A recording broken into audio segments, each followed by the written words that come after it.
Magandang tanghali po mga kadigma. Isang mainit na tanghali. So yun, palusong po tayo ngayon. Bali kinuha ko yung motor ko dahil puro sayad yung bangka.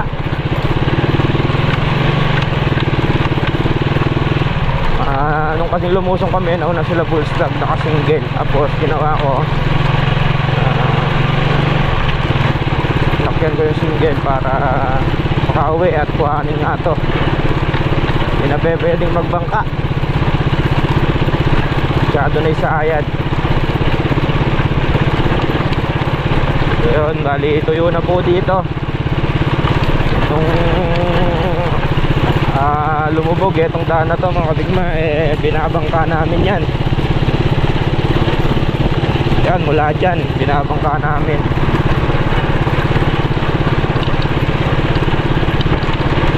O ngayon tuyo na.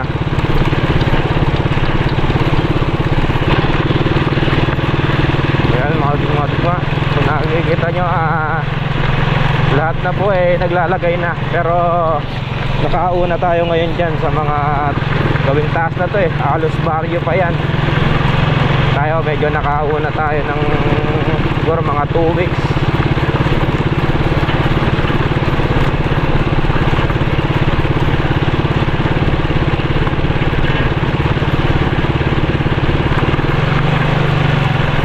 Yung ibang palay natin nabunahon na mga digma, hindi ko lang na i-vlog dahil sabay-sabay yung ating trabaho.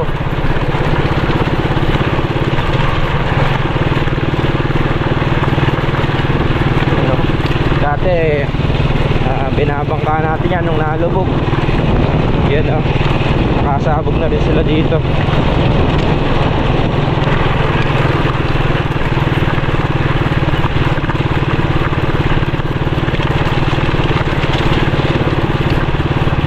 Kung saan hanggang yung daan hanggang dun sa Bawit, kaso sa Bawit medyo paangat pa yung daan. Bali siguro hanggang doon lang yung sa may palikudon yung bato. Siguro hanggang doon lang yung budget ng gobyerno. Pero maganda sana kung papatuhan lahat yan, no? Ginhawa sa paglusong.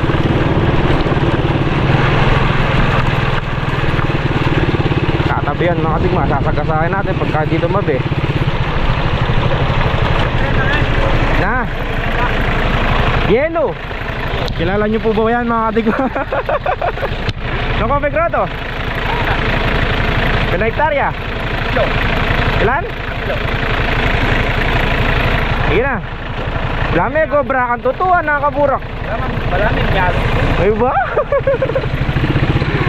Yes. Natatandaan nyo mga kadigma, yun yung nag-grow sa atin na second crop, si Bay. So yun mga digma, may share ko lang po. So di ba yearly nagpapababaw po yung yung Pampanga River. Kaya po pinapababaw yung Pampanga River. Ang purpose po noon is para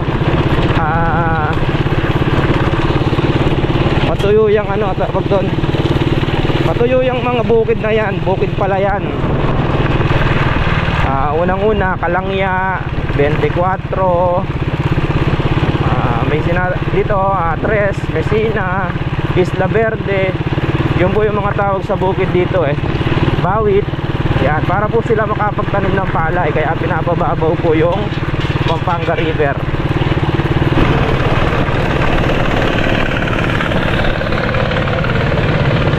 Mga nangingisda. So bali nung baha mga kadigma, nung malalim yung po ay putik yung tubig, yan yung daan na yun. Yan kami dumadaan nun.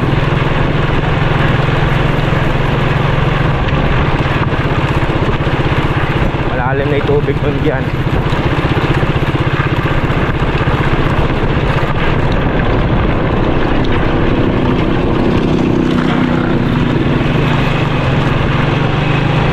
Yan, kung makikita nyo mga kadigma, yan yung tinatawag nilang kalangya. Yan, kalangya na yan. Kung makikita nyo, ilang linggo nang nakabukas yung Pampanga River, pero makatubig pa rin. Kasi pagka nga lubog, nagiging ano yan, parang catch basin.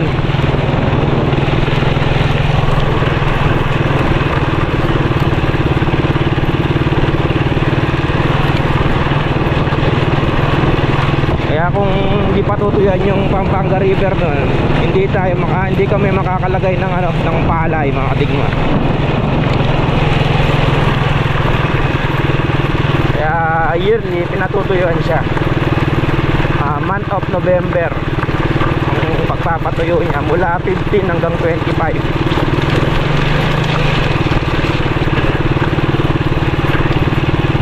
Yun o, umuwi na yung mga nangingisda.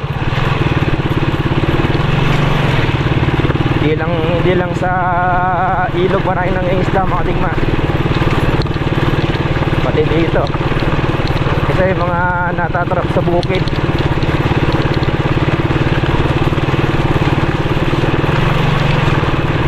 Yan mga kadigma, hanggang dyan lang yung tambak ng bato. Ayan, yan yung sinasabing bayog, kaya ka mga water lily oh, mahirap ihango niya, napunta na sa bukid pala yan.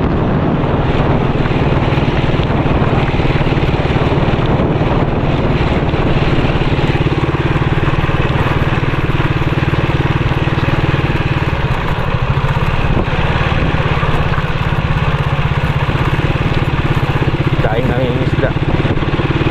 So ayun yung daan mga kadigma, ginawa lang ng backhoe, pero ano pa rin, mag-roll. Pero makakapasok, may kolong-kolong. Importante makapasok, may kolong-kolong para madali yung palusong. Tumumba pa yung aking gas. Tumumba siya.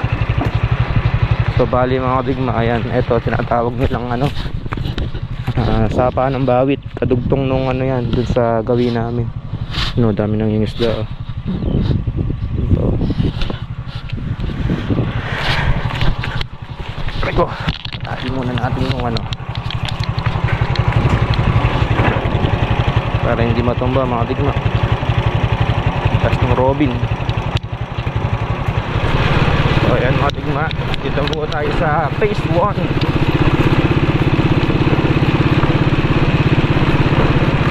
So, lilinang na si Bullstag.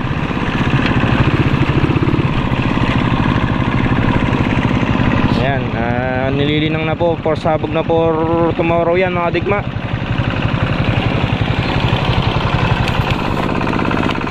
Kasabugan na po bukas yan. Yun o, pumikitlap.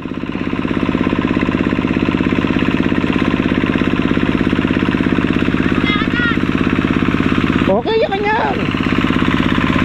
Mayabang na naman si Bullstag mga kadigma. Inaararo niya palang kahapon, ngayon linang na. Oh, pwede na yan. Sabi ko sa'yo, yabang, huwag masyadong inaaraw-araw.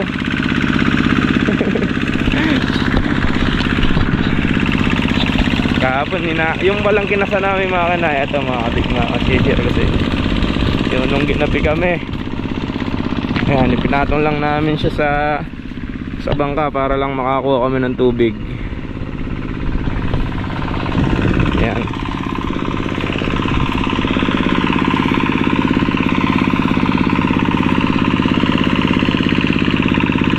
Yung dalawa ando, si Wa tsaka si Kuya.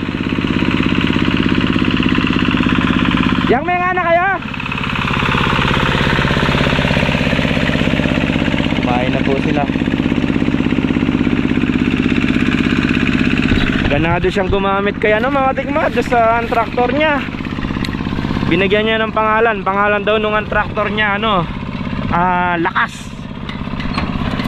Lakas daw yung pangalan ng hand tractor niya eh. So tara, tingnan natin yung binhi. Tugma.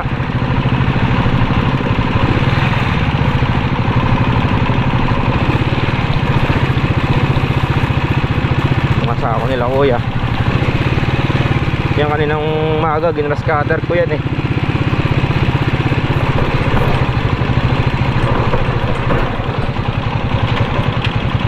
Tingnan ako brother. Ayan o, nagawa na rin.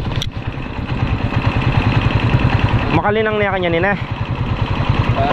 Pagod siya kanya ka rin. Malago tubing bine. Tutik na. Tayo mo to yun na. Pwede ko naman kaya na.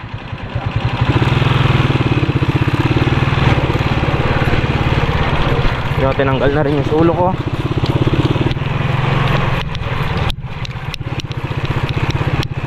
Ginras cutter ko po kaninang maaga yan, kaya makiinis.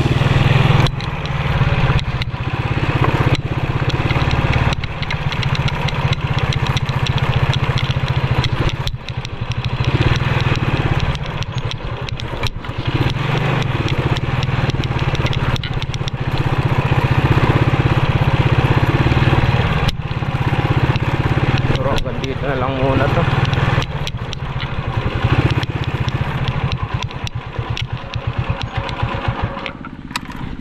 Hanggang na lang muna. Kasi ano pa to mga digma eh.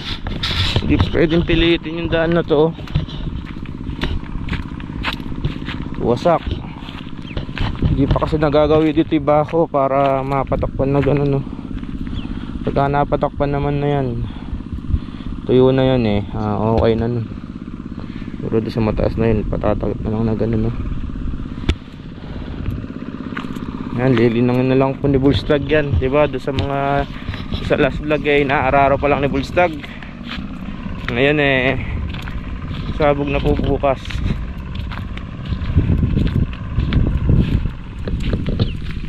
Ang daldal ko, diba mga digma? Hindi, nasanay na lang ako sa pag-vlog sa araw-araw kasi palusong pa lang tayo eh.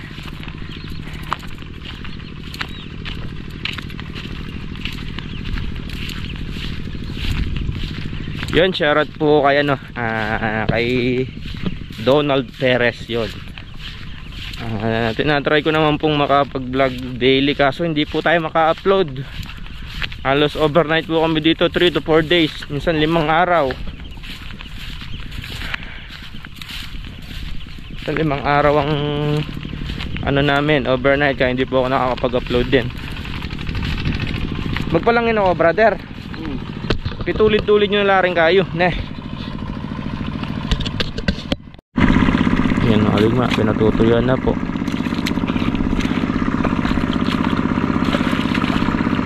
Magurulyo pa pala yung dalan. Baya pa mong stable. Isiwa. I-drain na talaga sila ng tubig. Pansabog kasi bukas yan eh. Siguro yung doon mamaya masasabugan ko na yun. Yung doon maganda daw yung tubo ng binhi eh.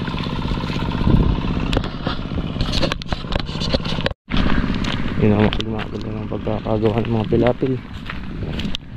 Nag-ano na talaga sila ng tubig. Pinuksan na nila lahat yung ano, daanan ng tubig para matuyo.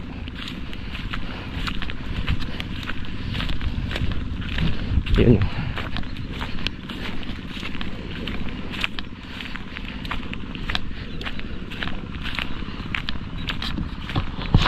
Kat muna natin yung ano, binhi.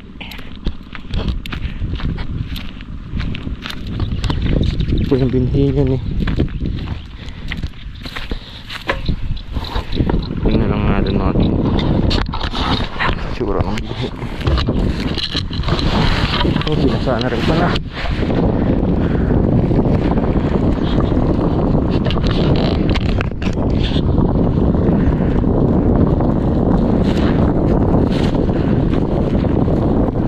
Ay, pansabog. Pwede pansabog ngayon mga digma. Ngayong hapon, no? Pansabog na.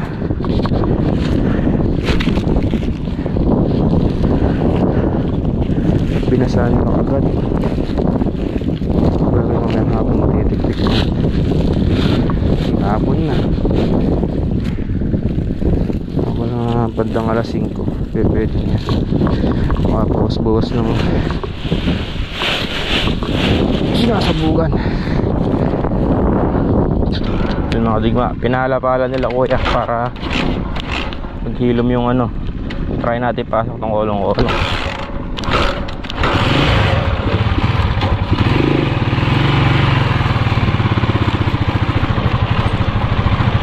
Pinala nila yung ano. Kaya naman ba eh, basta't wala sakay eh. Kaya, basta't wala sakay.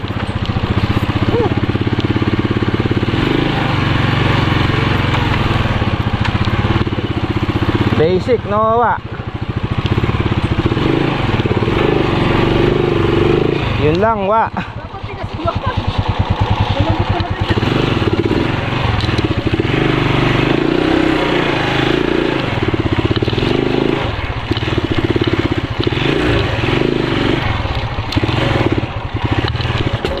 Rawa, tulak. Yan, tama yan.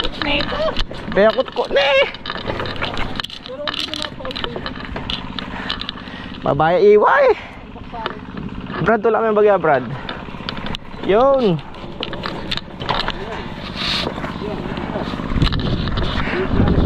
Alam na iba kutkutan, wa? Yun.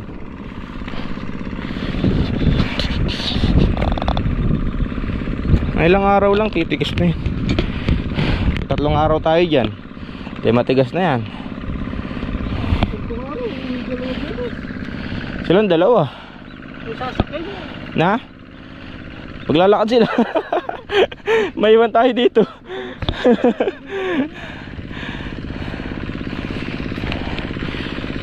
Para pasok yung mga kolong-kolong para maginhawa mga digma. Grabe ako, dadaanan mo na lang yun.